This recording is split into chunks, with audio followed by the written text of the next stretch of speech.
উজানের ঢলে বেড়েছে তিস্তার পানি। নীলফামারী, কুড়িগ্রাম, লালমনিরহাট সহ ৫ জেলায় নিচু এলাকা প্লাবিত হয়েছে, তলিয়েছে ফসলের ক্ষেত।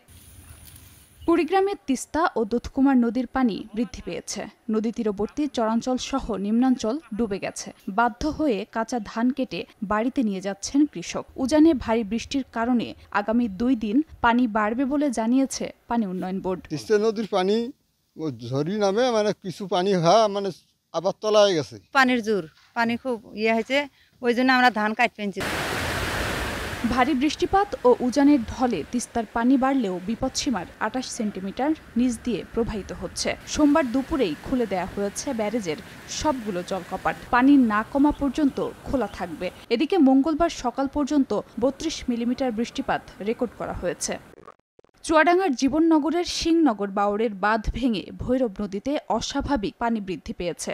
তীব্র স্রোতে ভেঙে গেছে ভৈরব নদীর ওপরের একটি ব্রিজ, ভেসে গেছে জাগ দেয়া পাট। নিম্নাঞ্চলের ফসলি জমি ডুবে যাওয়ায় দুশ্চিন্তায় কৃষক। দুই দিকে ভেঙে, দুই দেওয়াল ভেঙে হঠাৎ করে ব্রিজটা ভেঙে পড়ে যায়। এই গ্রাম থেকে ওই গ্রামে যাওয়ার চলাচলের যে ব্যবস্থা, সেটা সম্পূর্ণভাবে বিচ্ছিন্ন হয়েছে। পাট জাগ দেয়া ছিল, এগুলো চলে গেছে অনেকের। আমরা সবাই চাই দ্রুত এই ব্রিজ মেরামত হোক। এদিকে রাঙামাটিতে এখনও পানিবন্দী লংদু, বাঘাইছড়ি, বরকল, জোড়াছড়ি ও সদরের কয়েক হাজার পরিবার। উজানের ঢলে হ্রদের পানি বৃদ্ধি অব্যাহত আছে। তবে বাঁধের ১৬টি জলকপাট ১ সপ্তাহ ধরেই ২.৫ ফুট করে খোলা রয়েছে। খাদিজা স্বপ্না, সময় সংবাদ।